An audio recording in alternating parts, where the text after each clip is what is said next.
Good morning students. आज मैं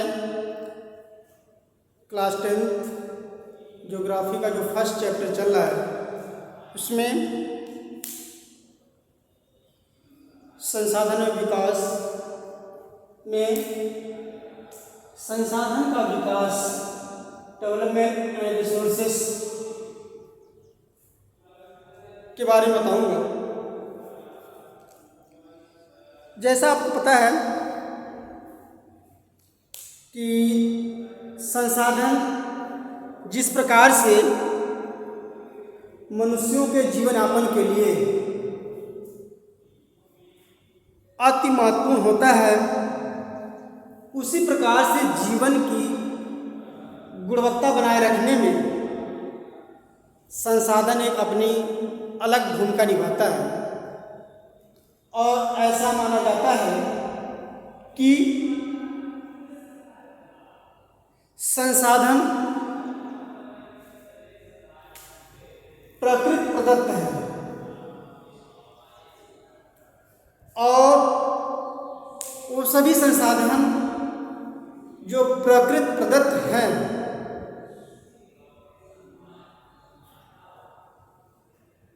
वह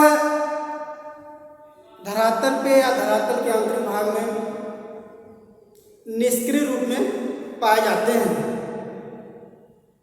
मनुष्य इन संसाधनों का उपयोग करने के लिए, अर्थात जैसे ही ये प्राकृतिक संसाधन मनुष्य के संपर्क में आते हैं तो इंसान इन सभी प्राकृतिक संसाधनों का अपने तरीके से, अर्थात वैज्ञानिक एवं तकनीकी के द्वारा उन संसाधनों का विदोहन या उपयोग करता है और उन संसाधनों के द्वारा ही एक नई वस्तुओं का भी निर्माण होता है। इस तरीके से धरातल पे जितने भी संसाधन पाए जाते हैं उन संसाधनों का उपयोग किया जाता है और उपयोग करने के पश्चात उनका सतत विकास होने लगता है। नहीं तो आप जान लीजिए, धरातल पे जो भी संसाधन है वह सभी संसाधन यदि आप इंसान उसका उपयोग न करे, प्रयोग में न लाए, जिस रूप में है उसी रूप में उसको छोड़ दे, तो वह सभी संसाधन या वे सभी वस्तु संसाधन के रूप में नहीं मानी जाएंगी। तो उसका विकास करने के लिए या इन संसाधनों का विकास करने के लिए मनुष्य के संपर्क में या मनुष्य के संपर्क में आने के बाद भी वे सभी वस्तुएं संसाधन का रूप धारण कर लेती हैं और इस तरीके से संसाधन का विकास होने लगता है। ये तो संसाधन और संसाधनों का विकास की बात हुई, लेकिन धरातल पे कुछ ऐसे संसाधन हैं जिनकी प्रचुरता है, जिनकी अधिकता है, या यूँ कहें कुछ ऐसे संसाधन हैं जो उपयोग करने के बाद वो समाप्त होने वाले नहीं हैं, जैसे नवीकरणीय संसाधन। लेकिन कुछ ऐसे संसाधन हैं जिनका उपयोग करने के बाद उनकी उपयोगिता समाप्त हो जाती है, अर्थात उन्हें पुनः प्राप्त नहीं किया जा सकता। तो अब इस तरीके से या जो अनवीकरणीय संसाधन हैं उन संसाधनों का यदि हम सतत उपयोग करते रहें, कंटिन्यू उपयोग करते रहें, उसकी उपयोगिता समाप्त हो जाती है तो उसका कुछ दुष्प्रभाव समाज पे, पृथ्वी पे पड़ सकता है, पड़ेगा। यदि संसाधनों का अंधाधुंध उपयोग किया जाता है तो ये सभी संसाधन के अंधाधुंध उपयोग के द्वारा ही समाज में अब पृथ्वी पे समस्या के रूप में प्रकट हो सकता है। जैसे मैं ये कहूँ, यदि धरातल पे जो अनवीकरणीय संसाधन हैं उनकी प्रचुरता सीमित है, दायरे में है, तो कंटिन्यू लगातार उपयोग करने से वो तो समाप्त हो जाएंगे और कहीं न कहीं इसका दुष्प्रभाव प्रकृति के ऊपर पड़ेगा। दूसरा है, कुछ व्यक्तियों की लालच से संसाधन का ह्रास होता है। जैसे आज समाज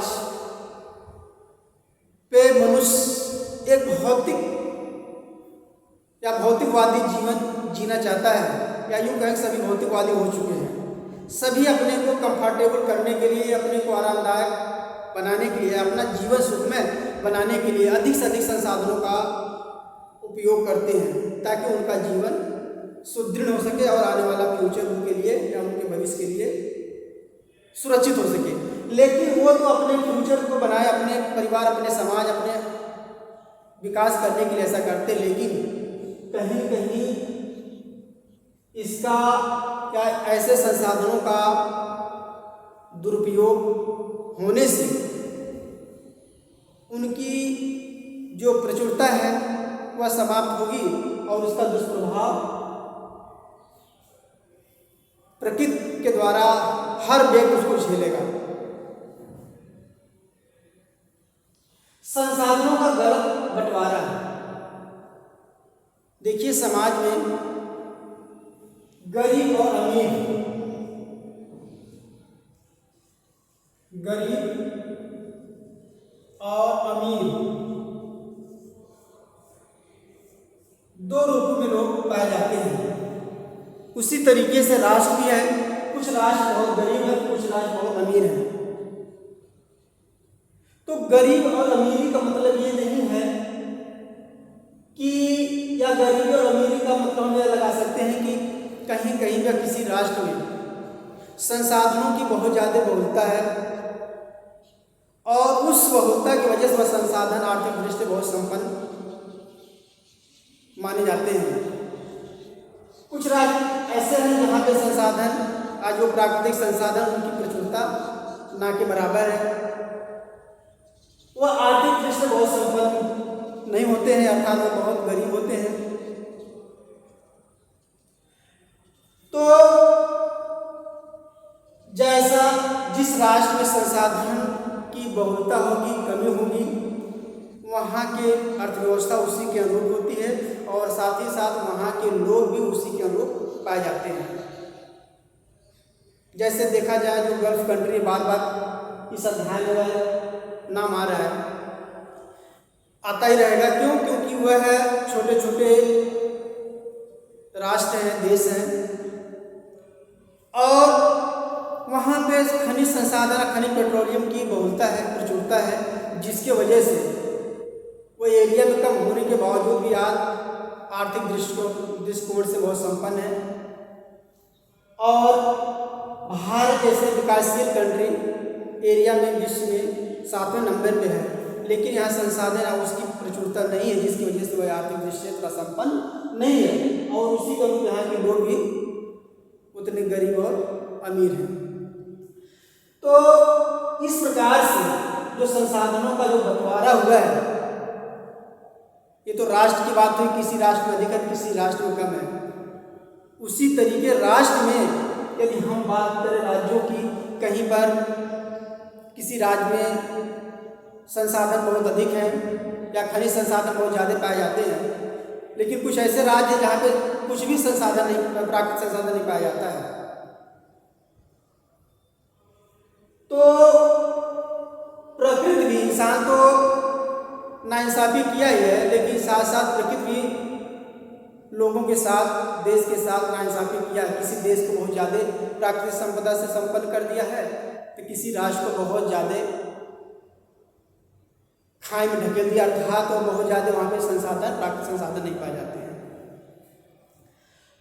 अब इसके बाद जो इसका परिणाम होता है वो जो परतों में ग्लोबल वार्मिंग। देखिए, संसाधनों का इसी तरीके से दोहन होता रहे, उपयोग होता रहे कंटिन्यू, तो इससे जो समस्या देश में, प्रकृति में हो सकती है, वह कहीं कहीं ग्लोबल वार्मिंग जैसे भयावह कंडीशन या प्राकृतिक डिजास्टर हो सकता है, नेचुरल डिजास्टर, इस तरह की समस्याएं उत्पन्न हो सकती है। उसमें आपका जो ग्लोबल वार्मिंग है उसमें सूखा हो सकता है, बाढ़ आ सकती है, ठीक है, उसमें भूकंप है, ज्वालामुखी विस्फोट है,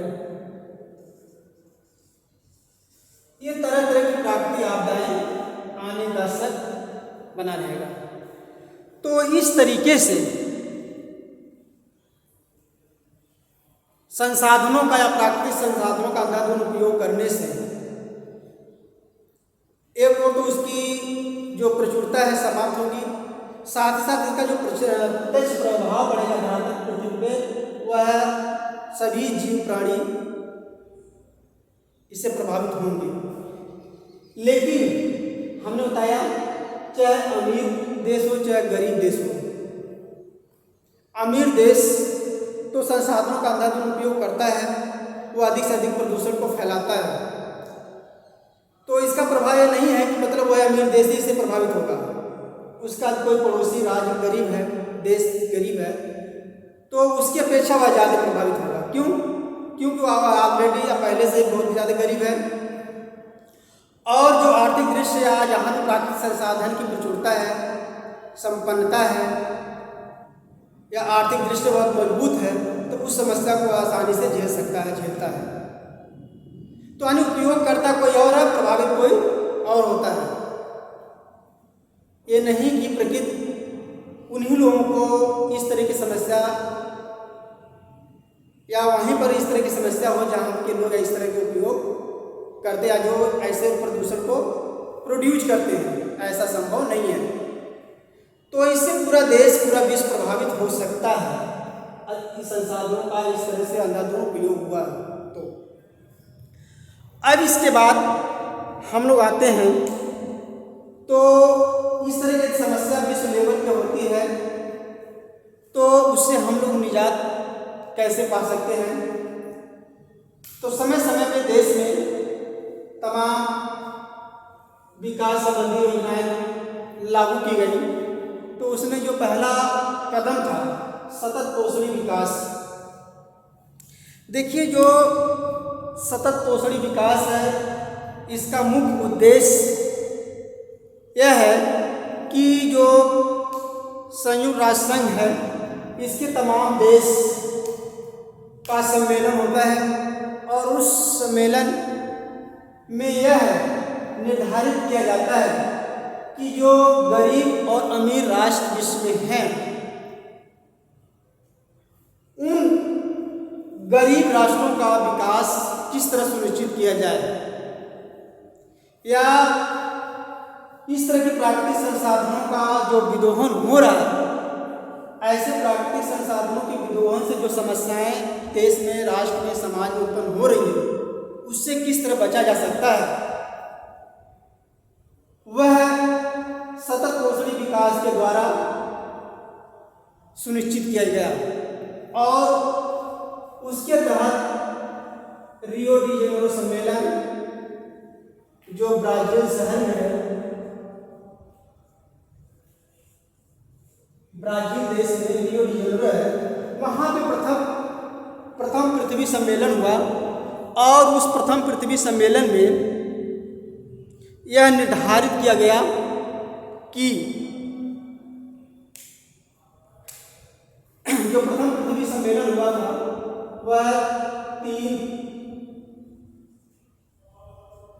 जून से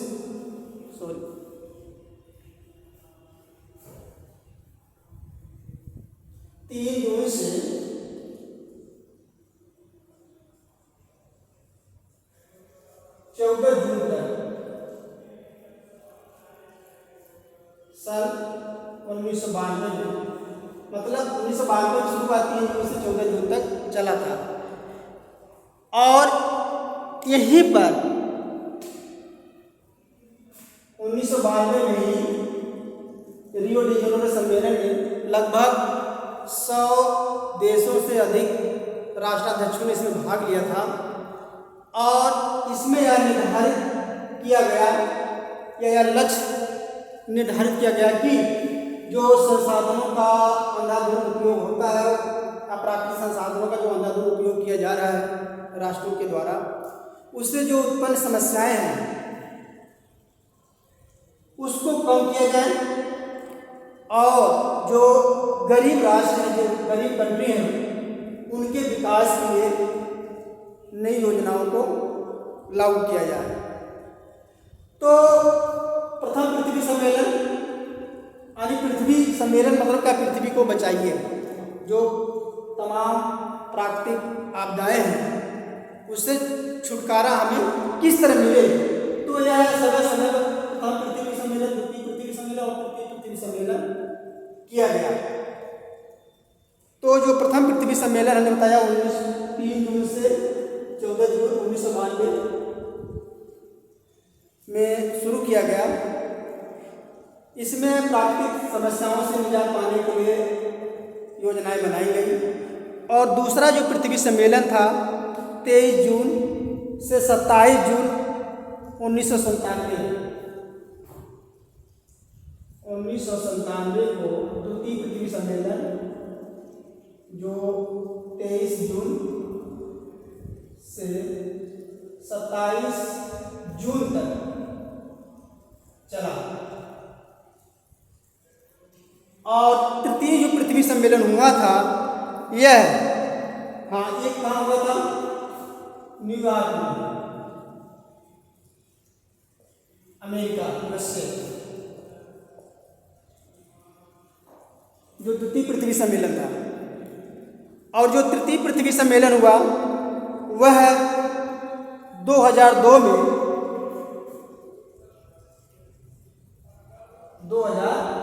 में हुआ।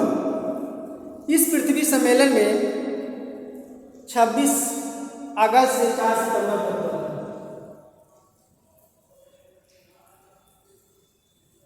26 अगस्त से 4 सितंबर, ठीक है। ये जोहान्सबर्ग में हुआ था।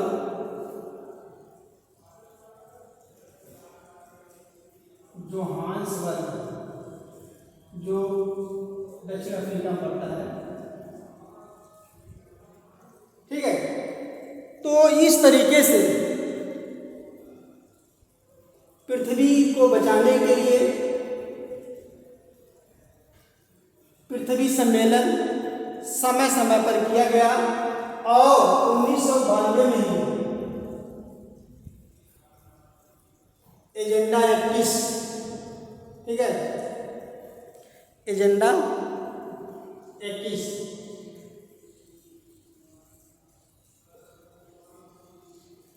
एजेंडा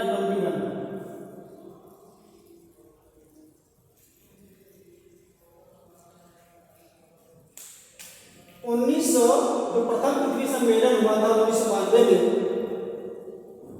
इसमें यह निर्धारित किया गया कि 2021 तक, यानी जो एजेंडा 21 नाम दिया गया, 2021 तक पृथ्वी को सुरक्षित कर लिया जाएगा। प्राकृतिक आपदाओं को कम से कम पृथ्वी को इससे प्रभावित कर पाएगा। अर्थात जो ये संसाधन अधिक से अधिक उपयोग किए गए और इनके द्वारा जो प्रदूषण उत्पन्न हुआ उससे प्रभावित प्रत्यक्ष रूप से पृथ्वी हुई, इससे निजात 2021 तक हम लोग पा लेंगे। लेकिन ऐसा संभव नहीं हो पाया।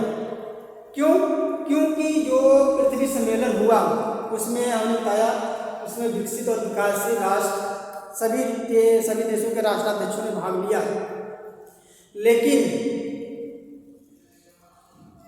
यह कहीं न कहीं उतना सफल नहीं माना गया। और नहीं मानने की वजह क्या था? जो विकसित राष्ट्र थे वह कार्बन अधिक से अधिक प्रोड्यूस करते गए, वह उसके उत्पादन में कमी नहीं लाए, जिसकी वजह से आज तरह तरह की समस्याएं, तरह तरह की प्राकृतिक डिजास्टर जगह जगह उत्पन्न हो रहे हैं और उससे प्रत्यक्ष रूप से इंसान प्रभावित होता है। उसमें मैंने बताया सूखा, बाढ़, भूकंप, ज्वालामुखी, तरह तरह की प्राकृतिक आपदाएं घटती हैं। तो ये सब जो विकसित राष्ट्र वह अपने कार्बन उत्सर्जन की जो मात्रा उसमें कमी नहीं ला पाए। लाएंगे कहाँ से? यदि उनको देश का आर्थिक विकास करना तो प्राकृतिक संसाधनों का दोहन करना ही पड़ेगा, जिसके वजह से जब प्राकृतिक संसाधनों का दोहन करेंगे तो अधिक से अधिक प्रदूषण उत्पन्न होगा। तो इस तरीके से जो आप हम लोग ये टॉपिक पढ़े, संसाधनों का विकास, परिणाम और सतत पोषणीय विकास से लेकर पृथ्वी सम्मेलन तक, इसका इस अध्ययन हम लोग इस वीडियो में किए। और जो शेष पार्ट है हम लोग अगले वीडियो में देखेंगे। और मैं आशा करता हूँ इस वीडियो के माध्यम से आप लोगों को बहुत कुछ सीखने के लिए मिला होगा, नई चीज़ें। ठीक है, तो आप लोग ऑनलाइन वीडियो का अध्ययन करते रहिए। ठीक है, और साथ ही साथ जो क्वेश्चन PDF के द्वारा आपको भेजा गया होगा, कापी अपनी कंप्लीट कर लीजिए। धन्यवाद, थैंक यू।